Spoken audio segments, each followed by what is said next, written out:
I'm a fashion designer in El Salvador, but then I decided to quit my job to be all in Bitcoin. In the beginning, I was working for a kids' clothing brand that I really love it. At the same time, I was doing my own thing that was be a fashion designer in El Salvador for Salvadorians. Every time that I want to ask for vacation or holiday in my work, it was really tough because people will always say, "Oh, we need you more time," like, "Oh, we're gonna pay those days, so don't worry, you're gonna receive a payment." And it was like, no, it's not about just the payment. It's about what doesn't matter about the money. It's about also what you can do with your free time. But it's about your freedom. I really didn't feel that I was controlling my own things. At the beginning, I was called myself like feminist. Then, when I discovered Bitcoin, I really was trying to look in my place to say, okay, I feel like I'm very independent. That is not bad. I really care about my finance. That's also good. But that doesn't mean that I'm feminist. That only means that I'm just a person that really responsible. Keep 'em cold till I'm old. I don't plan to blow my load. Wallet so blue, if you know, you know. It's better than bonds, better than gold. Finna reap up what I sow. Fit money can't keep up, it gets sold. How many times you been told? DCA's the way to go. Higher highs, higher lows. Every year my network grows. Every day my network grows. Running relays, running nodes. Yeah. Dollar a day's a minimum. Stats, zap sats. Any fear I get, I'm flipping them. Hi, everyone. Welcome to Ask a Bitcoiner 21 Questions. I'm your host, Saida Gomez. Today, I'm so happy. It's a very special episode because we get to talk all about feminine energy and Bitcoin. For you gentlemen, I know that some of you guys watch this podcast. Please stay tuned because we still have the 12-word seed phrase that's hidden throughout the podcast episode. And of course, the first person who finds all 12 words and recovers the wallet wins 21,000 sats. So to talk about feminine energy and Bitcoin, I think I have the perfect person for this. She's a fashion designer, a digital nomad, and like a beautiful El Salvadorian, Pamela Posada. Pam, welcome to the show. Thank you so much for agreeing to be on. Well, thanks to you to invite me. I really appreciate it. And yeah, I'm a fan to your show, so I'm really glad to be here. Oh, thank you so much. There's so many things that I want to cover with you. I think I've been following you for maybe a year now, and I just absolutely love how you are yourself, you're authentic, and you're still very active and present in the Bitcoin space. And I also love how you've claimed control over your life, especially as a woman. And you are not just talking about how great Bitcoin is, but you are actually living it. Like, you work and you get paid in Bitcoin. So thank you so much. And I hope so many people watch this episode, especially women, and gain inspiration from you. Can you start us off by telling us a little bit more about your background? Yeah, of course. Well, right now, thanks for everyone to watching this. My name is Pamela. You can call me Pam. I'm a fashion designer in El Salvador, but then I decided to quit my job to be all in Bitcoin. First time that I received the orange pill, it was like in 2022. And after that, I just decided to start and study a little bit more. Then, once I start to do Bitcoin, I start to fear that many other things in my life really doesn't feel like well. So I decided to, quit my job, moved upside to El Salvador and start over again. So right now, I'm more a digital nomad. I've never worked in the Bitcoin space before, but once I start to study Bitcoin, that helped me a lot. My first job on Bitcoin was like a video editor. So in that moment, I decided to be I was a newbie. I'm still in the Pampers we compare with other Bitcoiners. Yeah. But that's helped me a lot to try to do all the information more digestible for people like me, to also attract new people to understand and educate about Bitcoin. So that's my path in a long way. Well, right now I have 3 years maybe working on the Bitcoin space, working in YouTube strategy for different Bitcoin companies. So I'm really grateful for what I have I receive a payment on Bitcoins. That's also really good. And all that started just because El Salvador started to be a Bitcoin country, Bitcoin legal tender. So that's really helped to me to understand a different perspective of my life. So I'm really grateful for what I have now just because of Bitcoin. That's amazing. And in 3 years, Yeah. so yeah, so you started in 2022 then, Yeah, like literally. I was still doing the both things. It was like I was working in an American kids clothing brand. I really Yeah, love it. I really love yeah, my job, and I can tell you, I love fashion. It's one of my yeah. passions. Yeah, I checked out your Instagram, your YouTube channel. Yeah. Like everything you post is just visually so beautiful, and like your yeah, your accessories and stuff, the Atom bag. Yeah. Well, yeah, I mean, it's like, well, even right now, I'm not working anymore in fashion, but yeah, it's like your personality is still keep with a little bit of fashion.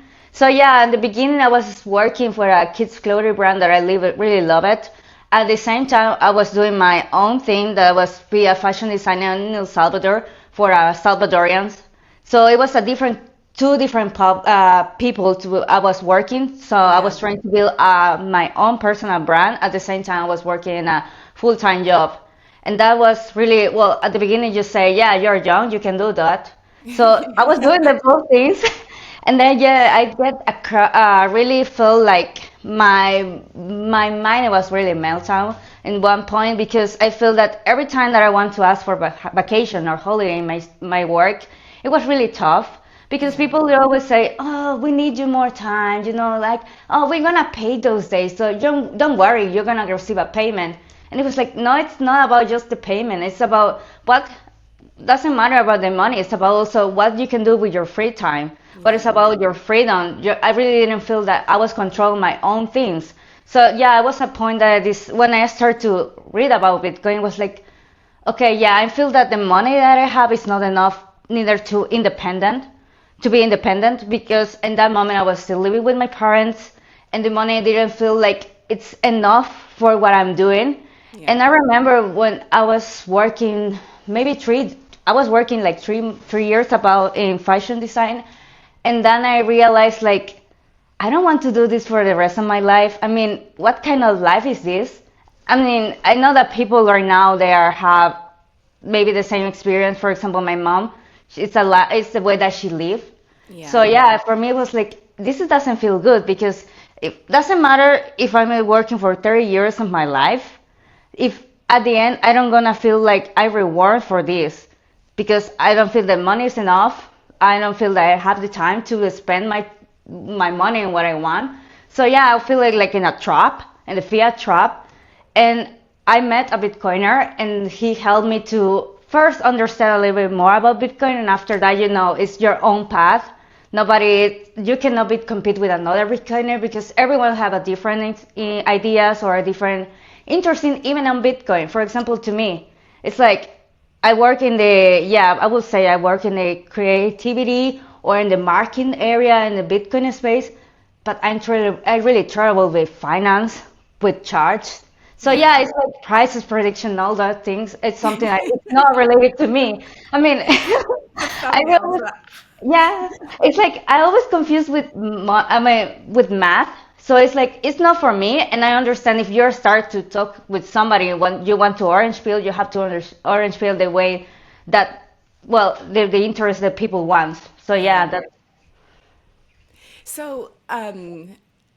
So, okay, there's so many things like threads that I want to pull on. yeah. Um, for people who may not know about El Salvador, in terms of like money or your ability to travel with your salary and stuff, or what the currency is, can you give us a bit of background on that?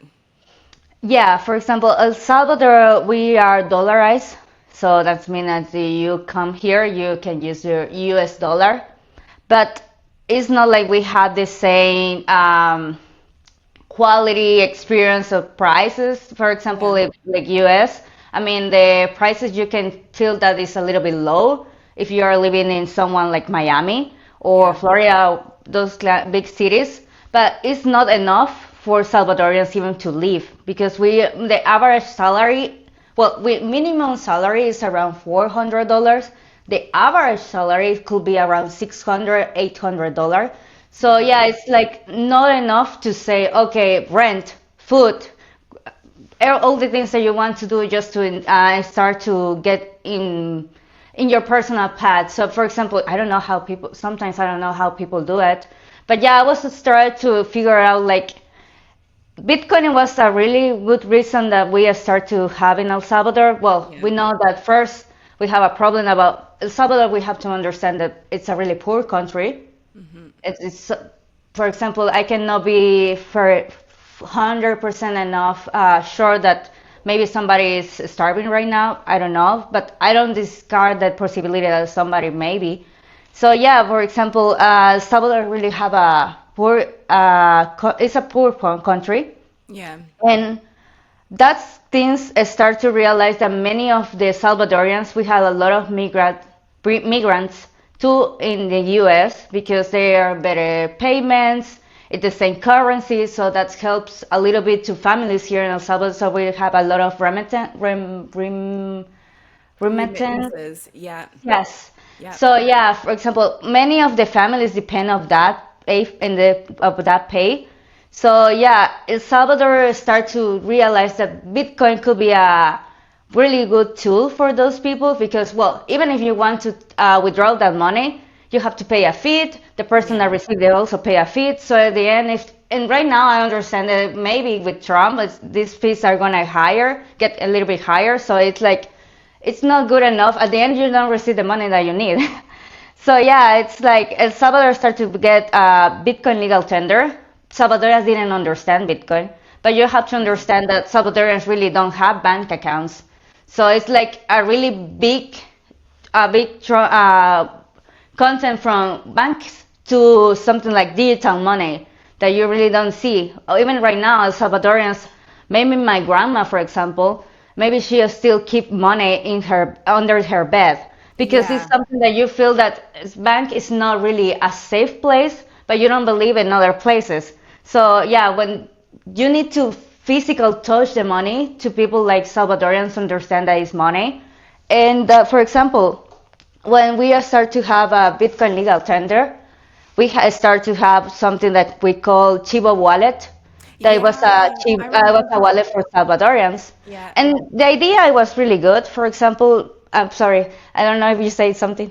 Oh, no, no, no. I was just saying that I remember the rollout. It was a huge deal on Twitter Yeah, because it was Twitter back then. honestly. A lot of, this is great. Like brings awareness. This is a dictatorship. They'll take all like there were. It was like very polarized, but also there was a lot of awareness about it. No, yeah. For example, when we start to use Chihuahua, it was like really immediately, and the only way that people, well, in that moment, Bukele decide to people that open the accounts, they're gonna receive $30 in Bitcoin, and many of the people that what I did in that moment was just spend it. I mean, just withdraw it Yeah. and use it for something because at the end it's like $30 you didn't have before, so Yeah. you spend it. So yeah, we really didn't understand the idea of Bitcoin. Even in that moment, I was not orange pill, so I was feel like, oh, that's nice, but I didn't spend it. I didn't even really get to the rabbit hole. But yeah, at the end it was like, okay, that sounds interesting, but I really didn't study more. Just like keep like, okay, I'm gonna put a point, a little dot on that, but maybe I'm gonna come back to Yeah. this later. But yeah, I was like, many people just withdraw the money without know that what it was about Bitcoin. And right now, well, we saw that Chivo wallet fall. Right now it's not available anymore. So yeah, it's like a little bit things about El Salvador that really helps and develop about what Bitcoin is. And I'm really grateful that Bitcoin started in El Salvador in legal tender because that gave me the opportunity to know more about this. Yeah. I mean, and that's the thing. It's so here, for example, there is a Bitcoiner. His name is Yves Benaim, and he is behind an initiative to have the Swiss National Bank add Bitcoin to the Constitution, which would mean that the Swiss National Bank would theoretically have to hold some Bitcoin like it holds some gold, because gold is part of the Constitution. So it could be one Satoshi, but it's just to say that you have to hold something. Yeah. And when he was on the podcast, he was explaining that the goal is not necessarily to have this passed into law, but it's really about building awareness so that the broader population says, oh, like you, what's this Yeah. Bitcoin thing? Oh, okay, well, there's this. But it is the seed that's planted and that germinates into a cool adventure and a cool Yeah. life that you're building for yourself right No, now. yeah. No, that's also true. For example, I know many, not, we are a few Salvadorians we are in Bitcoin, but as you say, it's like we really have an experience that, for example, many of we started just because Nayib Bukele made it legal tender. So yeah, I think that's just a way to people that start to be aware about your surrounds. Like Chihuahua was something special in that moment. So yeah. So I hear in real life, when I speak to other women about Bitcoin, some are kind of polite and kind of listen, but the feedback is like, don't talk to me about that, or it's too complicated. You mentioned earlier that you were working two jobs, and you heard about Bitcoin. How did you find the time to learn more about it to a level where you were actually comfortable enough to accept payments in Bitcoin? Well, first, I think that women, we really have a problem right now that in general we don't care about money, and that's one of the problems. Also, we don't, I will say men and women, we don't really accept that society needs families. So when you figure out that your future, it's about your savings, we really don't have a savings right now. People really don't have savings because they're really a pay. We are really using credit cards, and women in general, we have a we really massive consuming of things that we don't need. So yeah, that's one of the problems. I feel that women really don't care about Bitcoin much because we really don't care about money much. So yeah, when I was, sorry, what was the question? How did you find the time to learn about Bitcoin with your busy schedule? But I'm going to come Ah, back to consumption okay. and things that we really don't need, because I think it ties so well into fashion and being Yeah. feminine and stuff. But yeah, like did you watch like a lot of YouTube videos? I think it's My First Bitcoin. Okay, I'm Mm-hmm. going to try to say this in Spanish. Mi primer Bitcoin Okay. is based out of El Salvador. I looked through their booklet. Like, would you sort of read through things like that, or was it through interactions with other Bitcoiners? Well, funny coincidence, I never did a diploma. That was Yeah. very one of the things that you say, oh yeah, you should start Bitcoin and you can do that diploma because they have classes about that. I don't have that diploma, so sorry. Maybe I'm not a Bitcoiner because I don't have it. Oh, But you yeah. can say you're a Bitcoin. That makes you a Bitcoiner, in my personal opinion. Yeah. But for example, yeah, I will say that I forget it again. I'm Just sorry, the I'm somebody learning that journey. speak and then it's like, what I was saying that. Yeah, I'm sorry. What was the question? It was like, Your learning journey, how you managed yeah, to squeeze okay, in. well, yeah. It was, yeah, you say YouTube videos is a good way to start to learn something first because it's free. Yeah. Literally, you don't have to spend more like your time. And that's one of the things that right now people don't have time.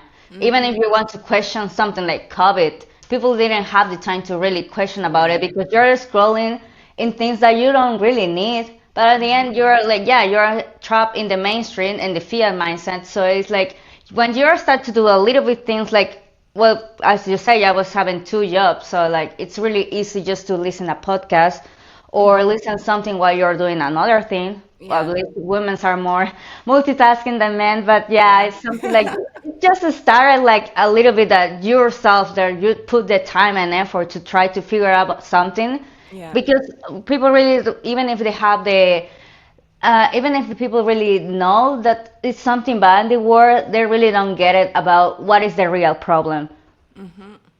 And it's, I mean, the money is broken. Yeah. most social problems, the inflation. So if you pay more at the grocery store, most of that is downstream of a broken monetary system. Yeah. And it's not just in like certain countries, it seems to be everywhere where a lot of people express the same concerns. So femininity, Bitcoin, what is your sort of vision of the two? Like, how can the two exist together?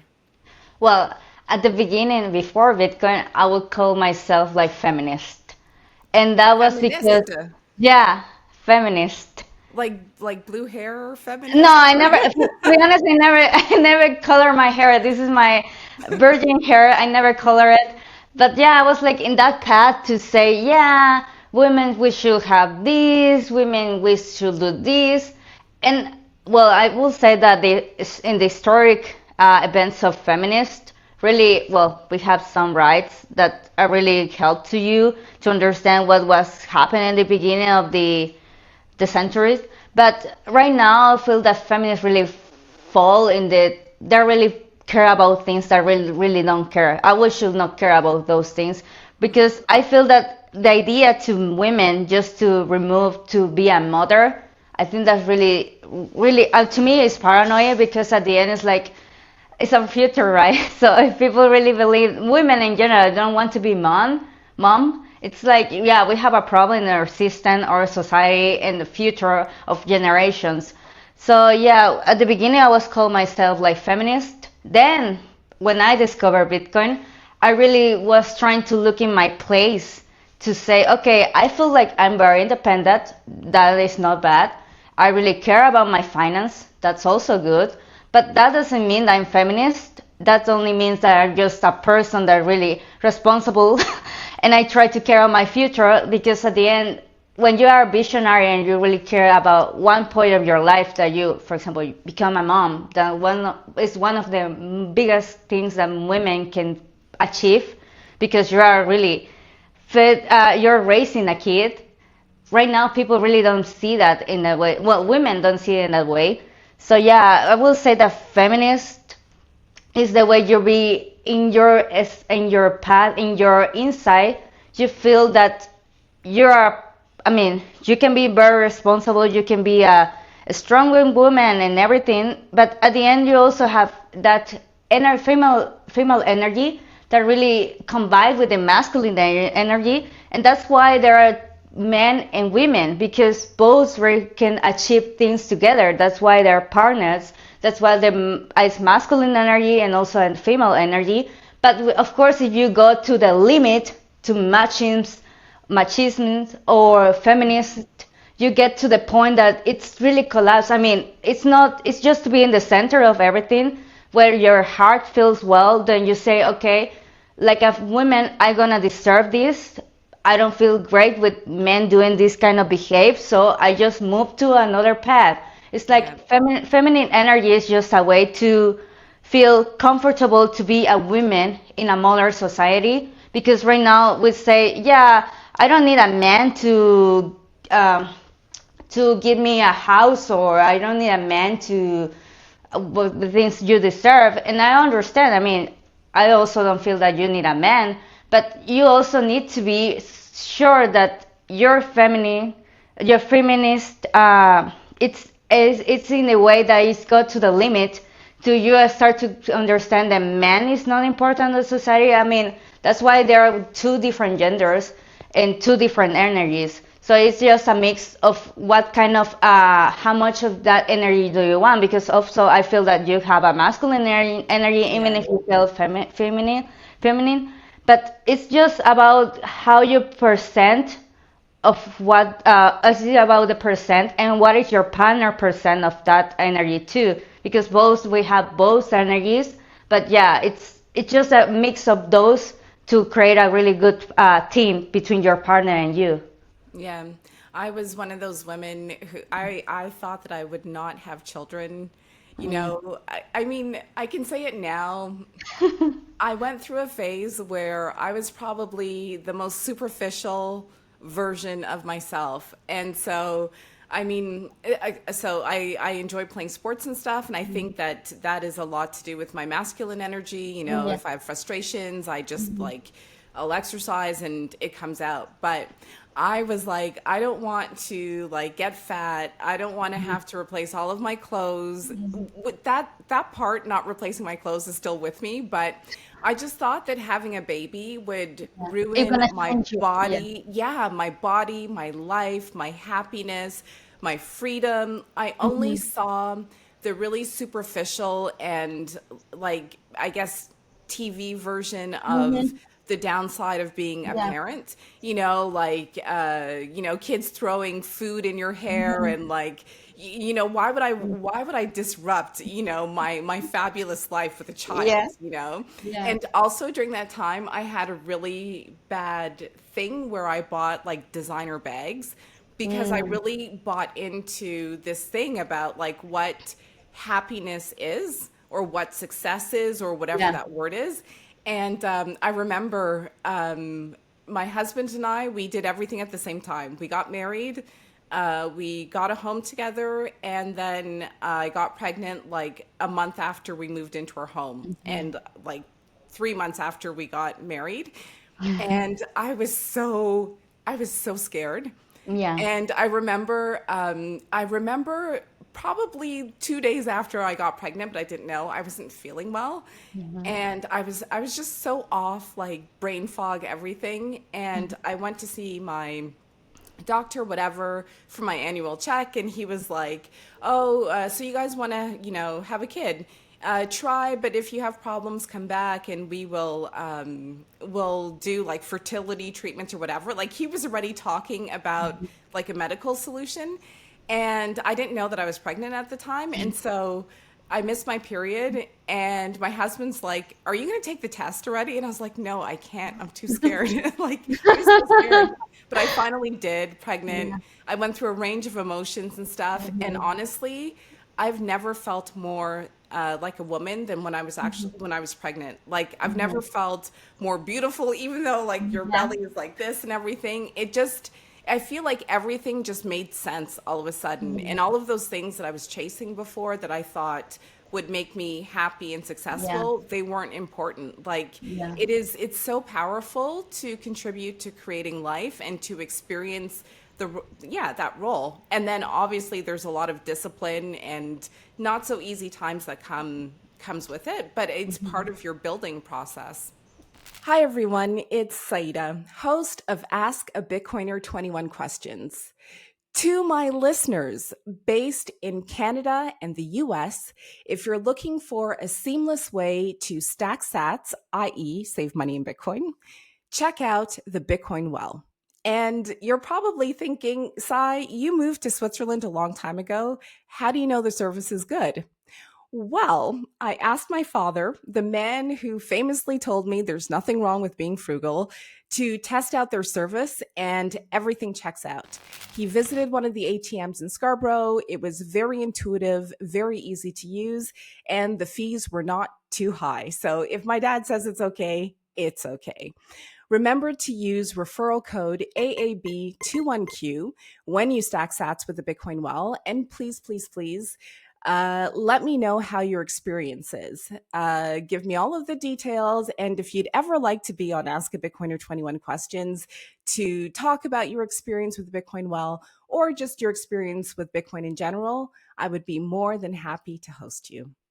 Yeah, I feel well, I'm not a mom, but it's like, of course I want to achieve that one day because I feel that I should say, well, Bitcoin, it's about money and we should care about money, but why you should care about money if you're not looking for a future? What is your Yeah. future generation? I mean, you're gonna die one day and what happened with that? I mean, it's like why you're stacking. At the end, it's like why you try to achieve a lot of money at the end, you're really not looking for best of your family or have a Yeah. family already for you or have a family. Just to have a family is like it's a way to really understand what is the generational wealth in the future. Totally.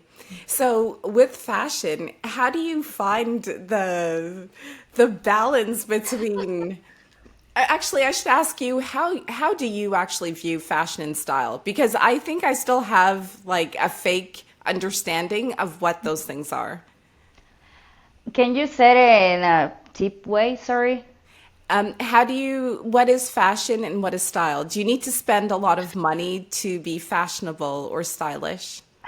To be honest, no. I mean, it's not because well, we have a really a mindset even in women, like well, especially in women, that you say, oh, this brand is luxury. This brand means that I have this kind of money, but at the end, it's just appearance. You only do those things because you feel that your appearances look like higher or you look like rich, and you can really have really good outfits without spending too much. And right now I'm in the path that even if we're gonna right now because I'm traveling, it's like that's also helped me a lot because when you're a nomad, it's like I only have two bags, so I Yeah. cannot be buying a lot of clothes just because I like. You have to understand that okay, this is necessary or it's unnecessary because at the end it's like, yeah, you can have a lot of clothes, but you only have one body and you don't need too many clothes to all the things that you want. I mean, if you really have a good wardrobe, that a really good outfits is just about matching. It's Yeah. about mixing. It's about just yeah, you can really have really good outfits with a few basics and essentials for Yeah. your style because as you say, style is about not everyone has to dress the same. I mean, it's depend of your body, it's depend of your figure, it's also depend about your face. Yeah, there are things like you say how things looks better to you because you have this body, you have this face, but at the end also it's about your what is your fashion style. It's just a mix of you can have that without many money. You don't have to have a lot of money just to have that kind of style because it's about what is the quality. Yeah. It's not just about that the brands. It's about, for example, to me, I just like to spend money in clothes. Just if, for example, if I travel, it's a local store, something Yeah. that really look like unique, and I feel like, yeah, I think that this is my kind of souvenirs for every country. Like, ah, I would like to have this dress, and then I remember where I bought it because at the end, you say when you have a fashionable style, doesn't matter where you buy, it doesn't matter if it's expensive or it's cheap. It's just about how you look when you dress those things. Yeah, definitely. How many countries have you actually traveled to? Well, right now, last time I think it was 16 16. countries. Yeah, so, well, for 3 years, I feel it's a lot. And yeah, well, and also not just because I feel it's a lot, just 16, it's also about, I always put in the point that, like Salvadorian, that's a lot, because Salvadorians Yeah. don't travel too much. So yeah, really grateful for all those opportunities.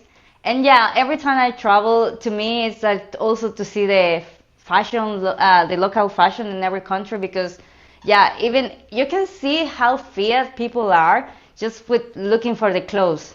You can understand how people feel just looking for the clothes because it's part of your personality and it's what you represent or how you introduce to people even if you don't speak with them.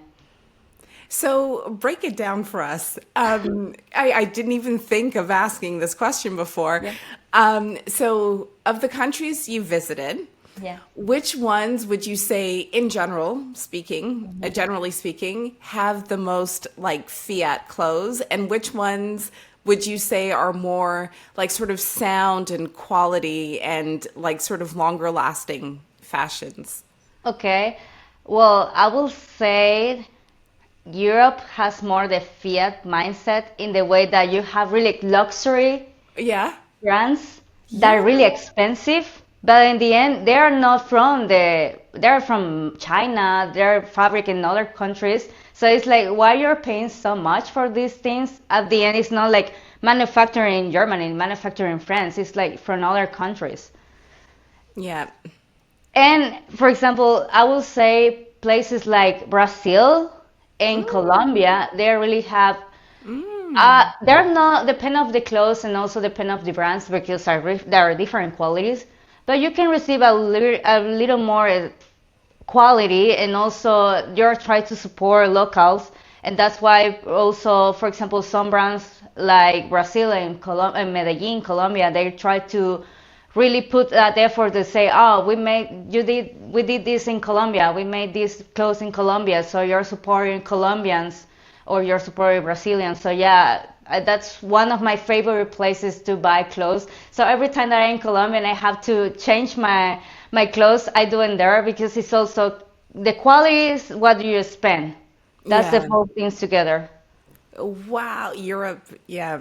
I mean, I don't know if you remember, I think it was a few months ago, there was the whole luxury bag scandal. And See, on TikTok, all yeah, these Chinese, yeah. I keep saying TikTok instead of TikTok, sorry.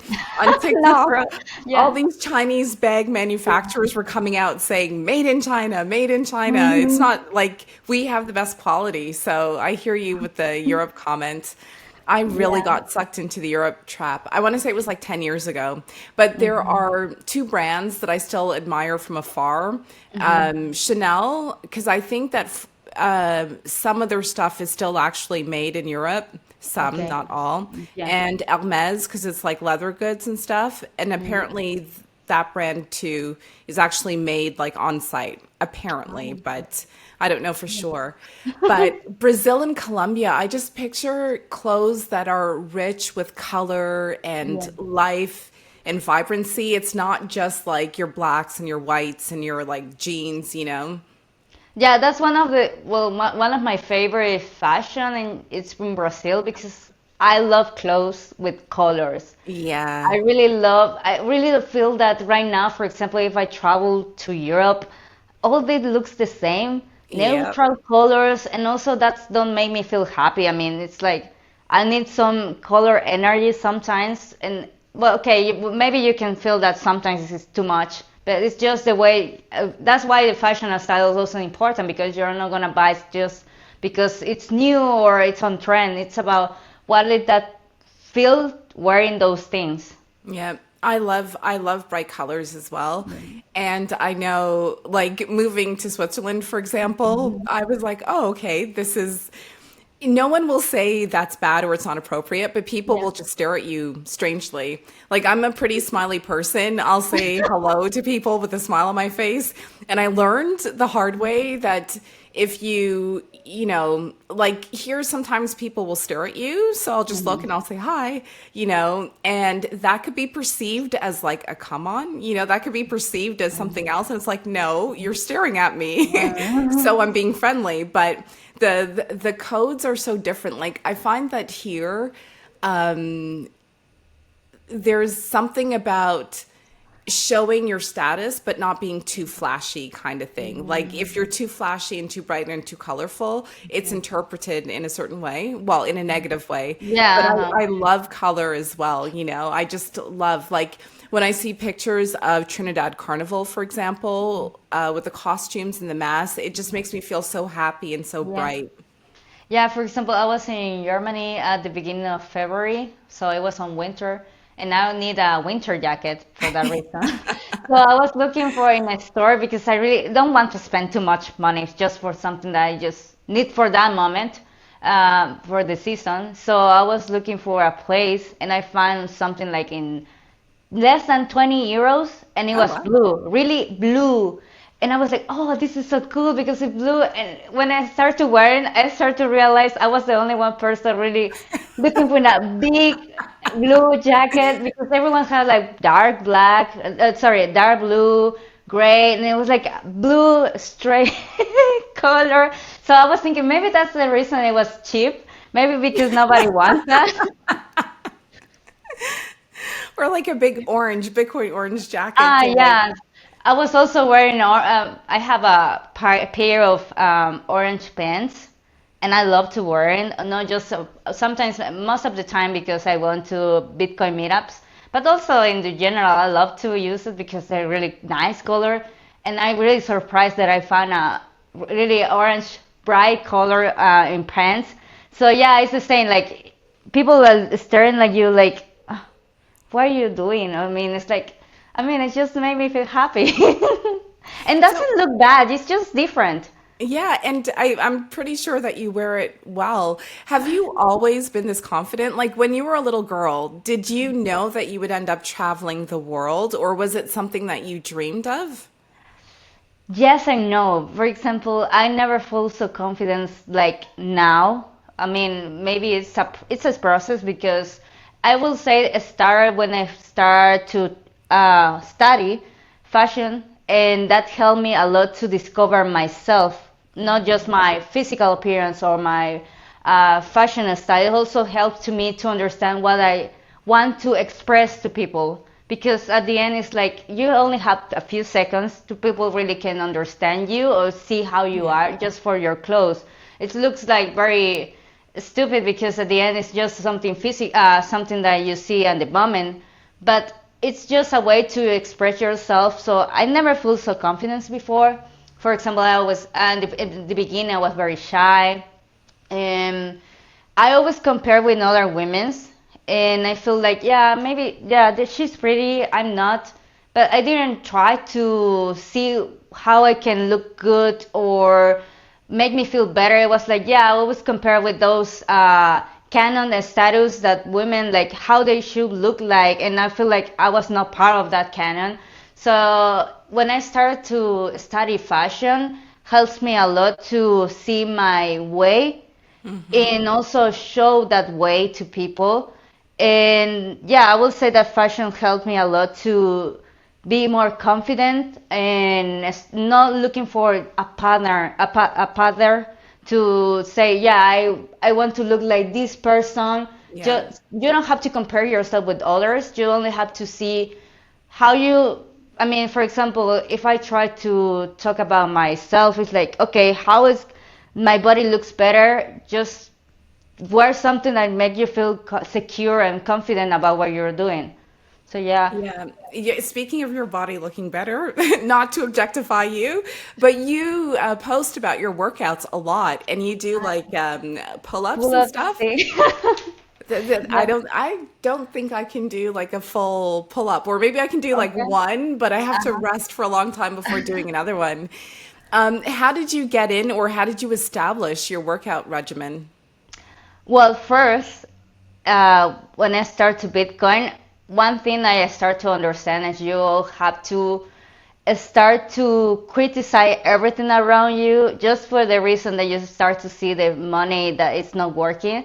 Some other things are not working too. For example, right now we have a time that people really don't care much about the exercise themselves or Yeah. be healthy or what you're eating. So really, I start to get to those other rabbit hole to see. Okay, I always be thin, but yeah, I was very weak in that moment because you say, oh yeah, because you're young, your genetics are really good, but it's not just about that. It's also about, for example, if you're, in my case, if you don't start doing things, even if you're young and early, when you're 40s, it's gonna be more tough and difficult to start to have those habits.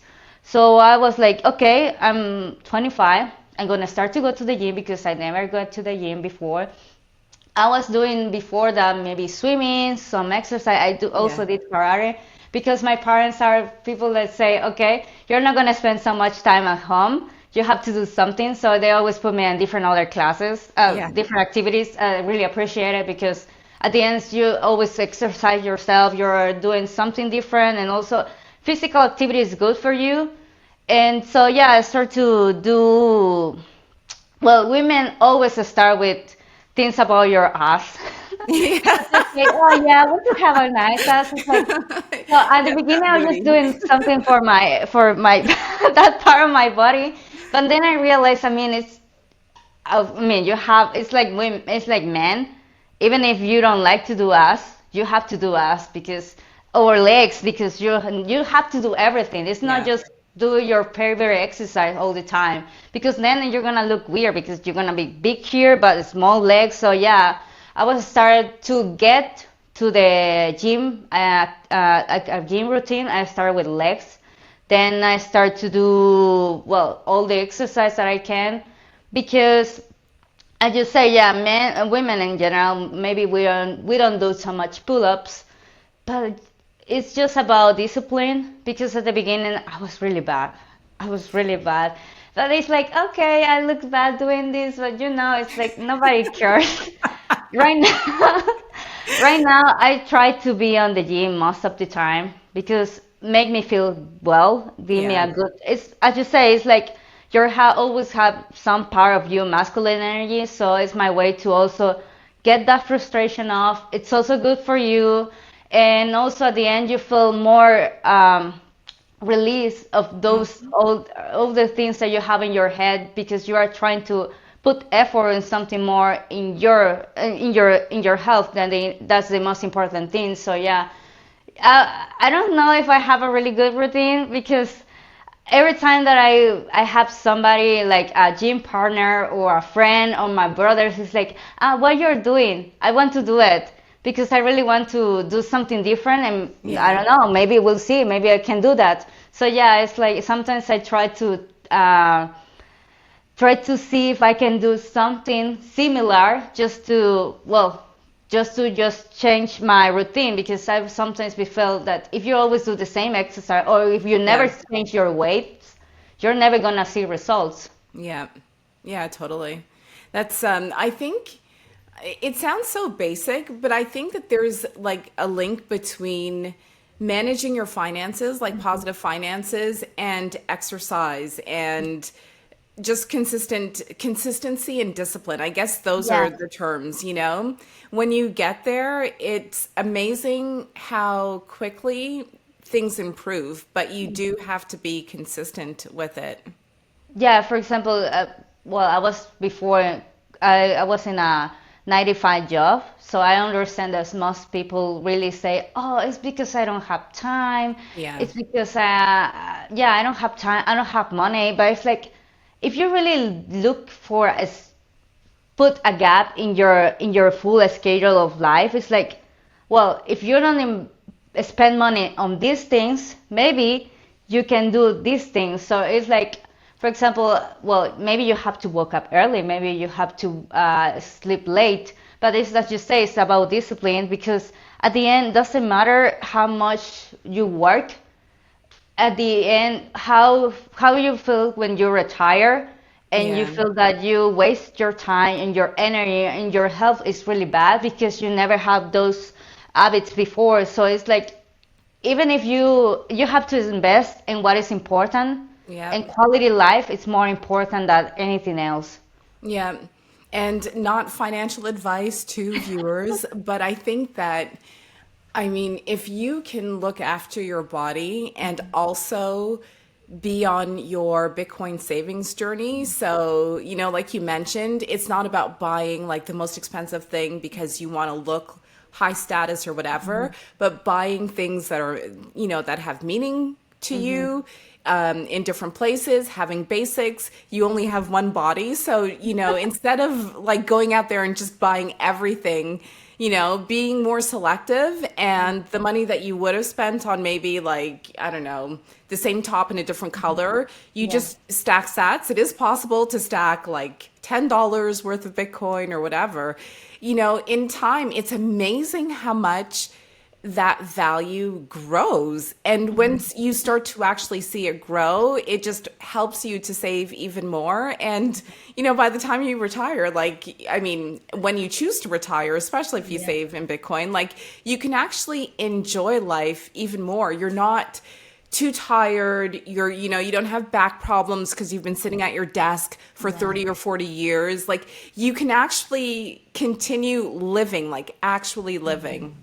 Yeah, that's also I think that, well, whether you want to start sats right now, if at the end you maybe you're gonna depend just in a chair wheel, it's like, yeah, I think that if there are most small things that you can improve in your life, one thing is that you understand about Bitcoin, you get to a finance way to just say, okay, I'm saving for this, but then you start to realize that if money is broken, what else is broken? So Yeah. it's like, yeah, just the people right now, the routines that they have are really bad. For example, if we start to talk about just about food, it's like another Yeah. rabbit hole. It's like, yeah, Oh, you start yeah. to get to a point that Bitcoin is not just about money, it's about a lifestyle.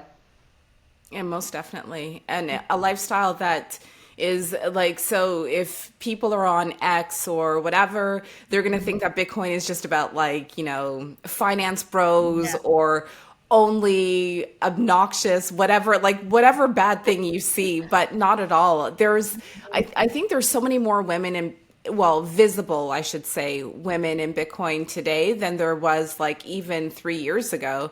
Yeah. When I first started to learn about it, it's so funny because as we were talking about earlier before we hit record, I used to watch the Kaiser Report a lot, and so Max and Stacy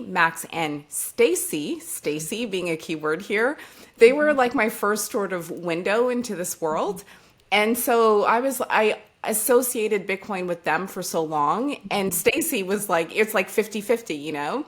And on their show, they had a lot of Bitcoiners, of course, but they also had like Nomi Prinz, like they had other women who were, I guess, more gold bugs.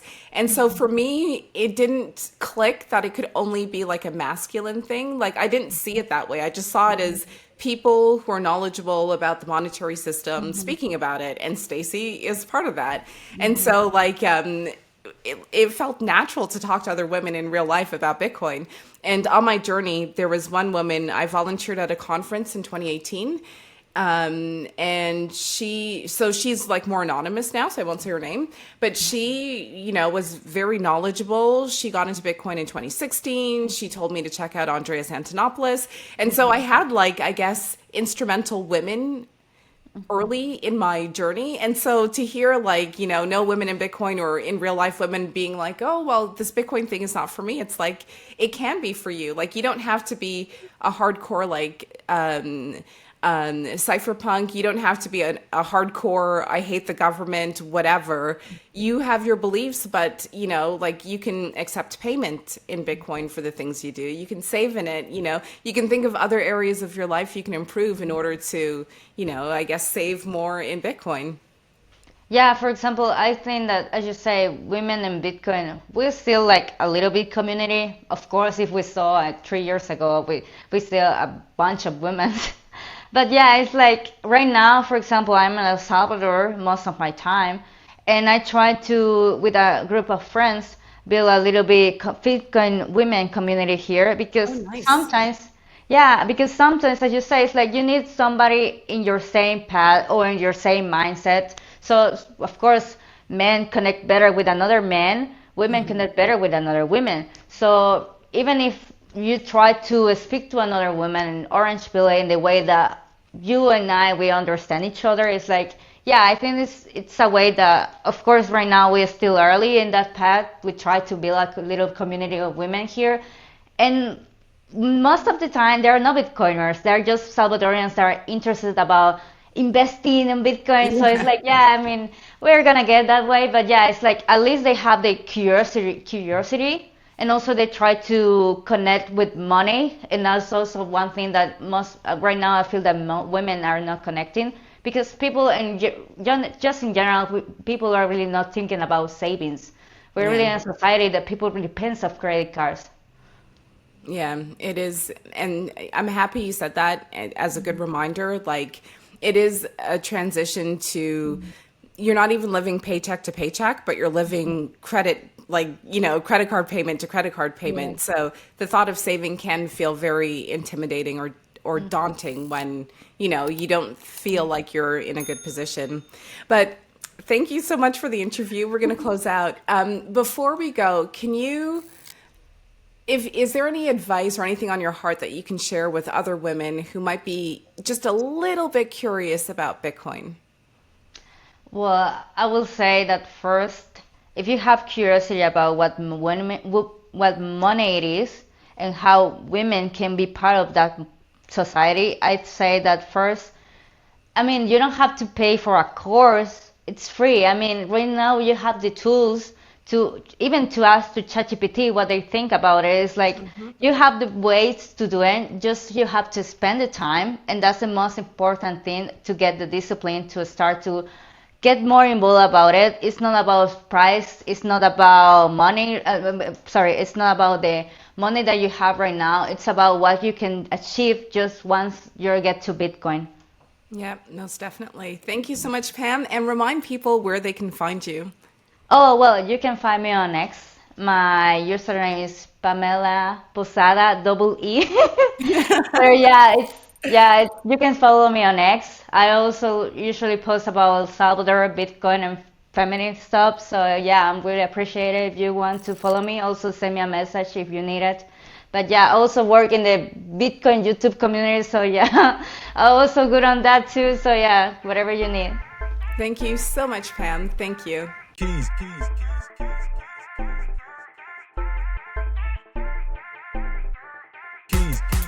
Yeah. Man like quakes. Man like who? Yeah. Takes her Bitcoin off exchanges under self-custody. She runs her own node, providing liquidity. Yeah, she got her own keys. She got her own keys. She got her own keys. Yeah, she got her own keys. She got her own keys. She got her own keys. She got her own keys. She got her own keys. Yeah, she got her own keys.